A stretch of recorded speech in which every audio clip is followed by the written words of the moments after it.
जीअं त कंहिंखे हलीम वणंदो आहे, प्लीज़ पंहिंजा हथ मथे करे जो अॼु आउं तव्हांजे लाइ खणी आई आहियां हलीम तव्हांजी फरमाइश ते।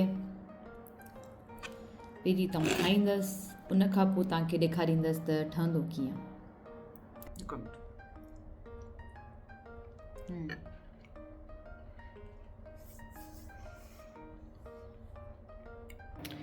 जी त हलीम तयारु थी वियो ऑफिस वञण जे लाइ। ऑफिस वञण लाइ तव्हां ईअं पिया जेको जॉब ते पियो वञे त तयारु थी वियो। अस्सलाम वालेकुम, कीअं तव्हां सभु? उमेद थी तव्हां सभु ठीकु हूंदा। अॼु मां तव्हां दुआ सां बिल्कुलु ठीकु आहियां। जी त अॼु मूं ठाहियो पिया हलीम, त मूंखे यादि अची वियो त अब्दुल समद सोहू मूंखे चयो हो त जॾहिं बि हलीम ठहे तुंहिंजी रेसिपी शेयर कजो। त मूं सोचियो त जे ठाहियां ई पई त छो न तव्हांखे रेसिपी ॾियां। पर कुकिंग जी रेसिपी मुंहिंजी थोरी ॾुखी हूंदी आहे रिकॉर्ड करणु, स्पेशली अकेले में जो मसाला ॾेखारणु या पंहिंजो शयूं ॾेखारणु कुकिंग वग़ैरह, मतिलबु हर शइ ठाहिणु ॾाढी ॾुखी हूंदी आहे। केरु गॾु हुजे मूंखे शूट करे त पोइ बि सही आहे, तव्हां ॿुधाईंदी वञा सां मां ॾेखारींदी वञा। पर अकेले में थोरो ॾुखियो हूंदो आहे। पर मां कोशिशि कंदसि सुठी तरह रिकॉर्डिंग थी वञे, ऐं थी वई त ज़रूरु अपलोड कंदसि। मुंहिंजो हलीम बहितरीनु अलहमदिल्ला मुंहिंजो हलीम ॾाढो सुठो थींदो आहे, इलाही सुठो ठाहींदी आहियां ऐं सभिनीनि खे वणंदो आहे, फरमाइश करे ठाराईंदा आहिनि। ऐं हीअ हलीम ठहे बि स्पेशली मुंहिंजे हस्बैंड जो ऑफिस वारनि जे लाइ पियो, जो उन्हनि इलाही टाइम खां फरमाइश की जॾहिं खां वापसि आई आहियां तॾहिं खां चवनि पिया त भाभी खे जो असांखे हलीम खाराए। सो अॼु मां उन्हनि जे लाइ ठाहियां पई। मुंहिंजा हस्बैंड सुभाणे खणी वेंदा त बीफ जो हलीम ठाहियां पई, त तव्हां बि ॾिसो कीअं ठहे थो। जी त हीअ कणिक ऐं उहे दालूं जेके हलीम में वेंदियूं, त मां कणिक 200 ग्राम राति जो पुसाए रखी हुई, हुनखे थोरो वधीक टाइम लॻंदो आहे, दालुनि खे एतिरो टाइम नाहे लॻंदो। त मां राति जो पुसाए रखियो हुयो। उन खां अलावा जेके हिन में दालूं ईंदियूं उन में मसूर दाल, मुङनि जी दाल, अरहर दाल ऐं माश जी दाल, इहे सभु जेके आहिनि 50 ग्राम वेंदा। मुङनि जी दाल मूंखे विसरी वई हुई त रखण, मां पोइ बाद में विधी हुई। उन खां अलावा पंहिंजो हिन में जव आहे, चणनि जी दाल ऐं चांवरनि, इहे सभु 1/4 कप आहे, तक़रीबन इहे 60 ग्राम वञी थिया। त इहे टे शयूं थोरी वधीक विझंदी आहियां हिन में। मूंखे ख़बर न आहे त माण्हुनि में चांवर ई जव विझंदा आहिनि अलाए न, पर मूंखे सुठा लॻंदा आहिनि हेल्दी जी नीयत सां ऐं हुन में जव विझंदी आहियां। ऐं चांवरनि जे करे मूंखे लॻंदो आहे त लेस थींदी आहे हलीम जे अंदरि, सो इन जे करे मां इनखे विझंदी आहियां। त बसि इहे सभु दालूं आहिनि ऐं जेके हलीम में वेंदियूं। त सभिनी दालुनि खे मां पाणी विझी रखी छॾियो आहे। कणिक त राति खां पुसियल आहे। बाक़ी हिननि खे असीं अधु कलाक खनि उनखे रखंदसि, पुसाए रखंदसि, पोइ हुनमें लूणु मिर्च ऐं हैड विझी ऐं पोइ हिनखे आउं चाढ़े छॾंदसि। हलीम जे लाइ असीं हाणे कोरमो तयारु कंदासीं। उन जे लाइ कुझु मसाला खपनि। उन में आहे 1.5 टीस्पून मां में सॉल्ट खयों आहे, 1 टेबल स्पून मां में धाणा विधा आहिनि, 1/2 टेबल स्पून मां में अछो जीरो विधो आहे, 1 टीस्पून हैड आहे ऐं 1.5 टीस्पून में गरम मसालो, घर जो ठहियलु ॾाढो सुठो हूंदो आहे, जो ज़ाइक़ो ॾाढो सुठो हूंदो आहे। 1 टेबल स्पून मां पेपरिका विधी आहे ऐं 1.5 टीस्पून मां में ॻाढ़ा मिर्च विधा आहिनि। इन सॼे मसाले खे हिकु नंढड़ी प्याली में विझी ऐं पाणी में हिनखे पुसाए रखंदसि। पुसाइण सां थींदो सभु मसाला जेके आहिनि में थोरा थिक थी वेंदा आहिनि, हिकु ॾाढो सुठो पेस्ट तयारु थी वेंदो आहे ऐं उन सां कोरमो ॾाढो सुठो थींदो आहे, टेस्ट ॾाढो सुठो थींदो आहे। ऐं जॾहिं बि कोरमो ठाहींदी आहियां त ईअं कंदी आहियां, में सभु मसाला मिक्स करे हुन में पाणी विझी छॾे ॾींदी आहियां। पोइ जॾहिं थिक थी वेंदो आहे त पोइ मां उनखे यूज़ कंदी आहियां। जीअं त असांजो मसालो तयारु थी वियो, हीउ मसालो वेंदो। हीअ 1 टेबल स्पून अदरक थूम कुटे रखी आहे, अदरक थूम वेंदी। ऐं जी हीअ आहे 750 ग्राम बोनलेस बीफ, बग़ैर हॾी जे आहे। इन जा वॾा वॾा पीस कट करे रखिया आहिनि ताकी छा वधीक सुठा थी वञनि। सो मूंखे बीफ जो वणंदो आहे, इन जे लाइ मां बीफ जो हलीम ठाहियां वेठी। त बसि इहे सभु शयूं आहिनि जेके हलीम में वेंदियूं। जी त हिकु वॾो बसरु खणी उनखे असीं तक़रीबन 1/4 कप तेल जे अंदरि असीं उनखे ब्राउन कंदासीं। ऐं जॾहिं ब्राउन थी वञे त पोइ असां जेको पंहिंजो बीफ कट करे रखियो आहे, असीं उहो बीफ हुनजे अंदरि विझी छॾींदासीं। मां तव्हांखे ॾेखारियो पिए त बीफ जा पीस केॾा वॾा वॾा आहिनि जेके मां रखिया आहिनि, ताकी पंहिंजो जॾहिं ॻरी वञे गोश्त त पोइ असीं जॾहिं हुनखे घोटो वग़ैरह हणूं त हुनजा रेशा रेशा सुठे नमूने थी वञनि। सो ख़ैर जॾहिं बसरु ब्राउन थी वञे सही तरीक़े सां त पोइ उन में असीं पंहिंजो सॼो बीफ विझंदासीं, उनखे भुञंदासीं। जे थोरो हुते कलर वग़ैरह अची वञे त पोइ असीं हिन में विझंदासीं पंहिंजो अदरक ऐं थूम जो पेस्ट जेको असां तयारु करे रखियो हुयो, असीं उहो पेस्ट विझी ऐं इनखे पोइ चङी नमूने भुञंदासीं।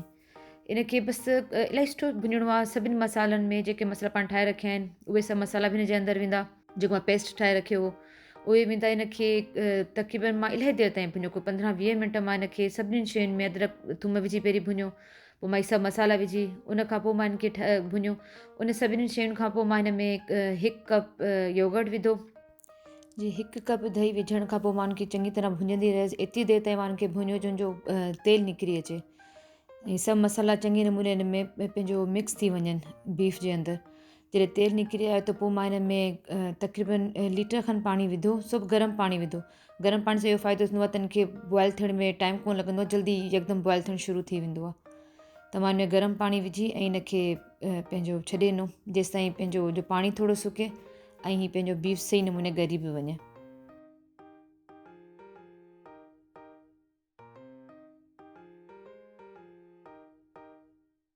ये दालुनि खे पुसाईंदे तक़रीबन अधु कलाकु थी चुको आहे। त हाणे हिन में मां लूणु हैड ऐं हिकिड़ो हिन में तेज़ पतो वेंदो ऐं ॿ दालचीनी जा टुकड़ा था उहो विझंदसि। मिर्च मूं कोन विधा जो जॾहिं मां कोरमे खे चखियो त हुन में मिर्च थोरा वधीक हुआ त इन जे लाइ पोइ मां हिन में न विधा। त बसि हाणे हेठि ई लूणु विझी हिनखे चाढ़े छॾंदसि जेसिताईं सभु दालूं ॻरी वञनि। जी मां बसर हींअर कट कयो आहे हलीम जे लाइ, सो अखियुनि जी हालति ख़राबु थी चुकी आहे, ज़ुकाम लॻी वियो आहे कट करे करे। सो बसि हिनखे ईअं ब्राउन कंदसि। हिते ई दालूं तक़रीबन तयारु थियण वारियूं आहिनि। हाणे इलाही देरि थी आहे त अचनि पियूं, सो तक़रीबन मिक्स थी वियूं आहिनि सभु। ऐं हिते ई कोरमो तयारु पियो थिए। हा ॾिसजो ख़ुशबू पई अचे माशाल्लाह माशाल्लाह। जी दाल त तयारु थी वई आहे, बसि हिनखे आउं हाणे हैंड ब्लेंडर सां हिनखे पूरी मिक्स कंदसि दाल खे। जी अनियन बि तयारु थियण वारो आहे, हिनखे इलाही देरि थी आहे। हीअ फ्राई पिया थियनि, हल्के बाहि ते कंदा रहंदासीं न त हीअ पंहिंजो क्रिस्पी बि थींदा, जल्दी जल्दी कंदासीं त क्रिस्पी कोन रहंदा। इन जे लाइ हल्की बाहि ते मां हिनखे छॾे ॾिनो जेसीं पंहिंजो बसरनि जो पंहिंजो जेको पाणी हूंदो आहे उहो सफ़ा ख़तमु थी वञे।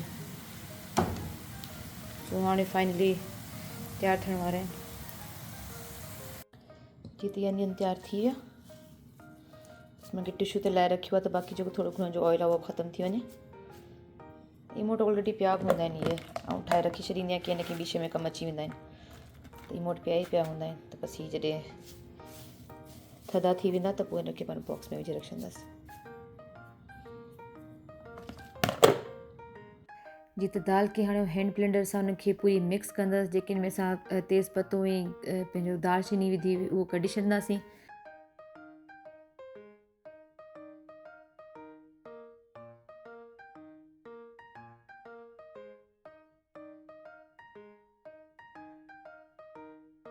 ॾिसो बसि केॾो क्रंची क्रंची थियो आहे।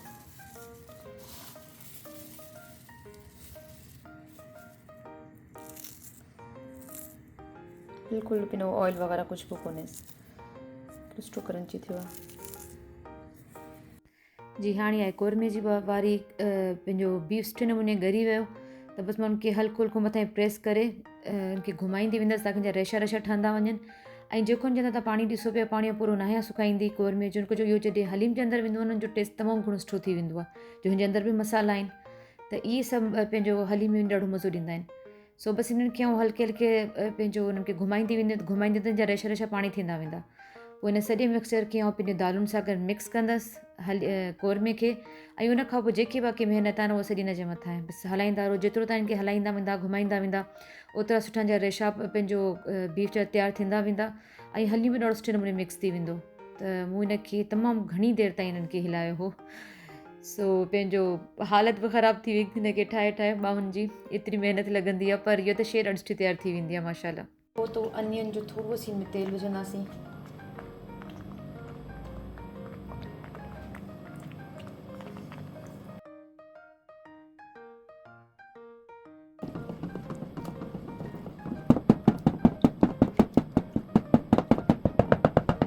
जी इलाही देरि थी चुकी आहे, मूंखे हिनखे मिक्स कंदे कंदे घोटा ॾींदे ॾींदे इलाही टाइम थी चुको आहे ऐं हाणे आउं थकी चुकी आहियां। मुंहिंजे ख़्याल में थोरो इनफ आहे। जी अल्हम्दुलिल्लाह तयारु थी वियो।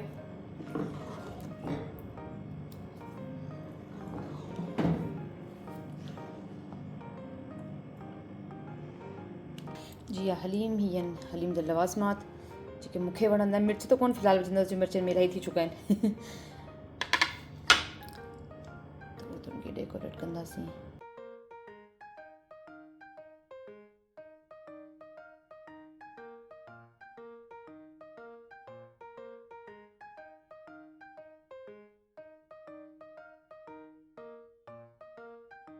जी त जेसि ताईं घर वारा अचनि ऐं को रिव्यूज़ वग़ैरह ॾियनि मुंहिंजे हलीम जो तव्हांखे पाणी थी ॿुधायां। फ़िलहालु त अकेली आहियां घर में ऐं हलीम ठाहे ठाहे पूरो ॾींहुं मुंहिंजो मतिलबु अधु ॾींहुं पूरो त ॾींहुं न अधु ॾींहुं मुंहिंजो हलीम में निकिरी वियो।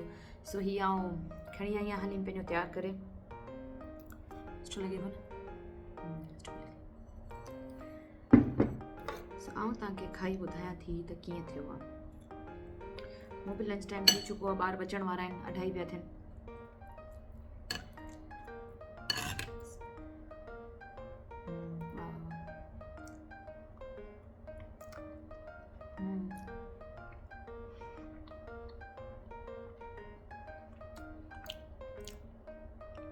मीट आयो आहे बाद में, इहे शइ ॾाढो मज़ो ॾींदी आहे। वाह वाह माशाल्लाह।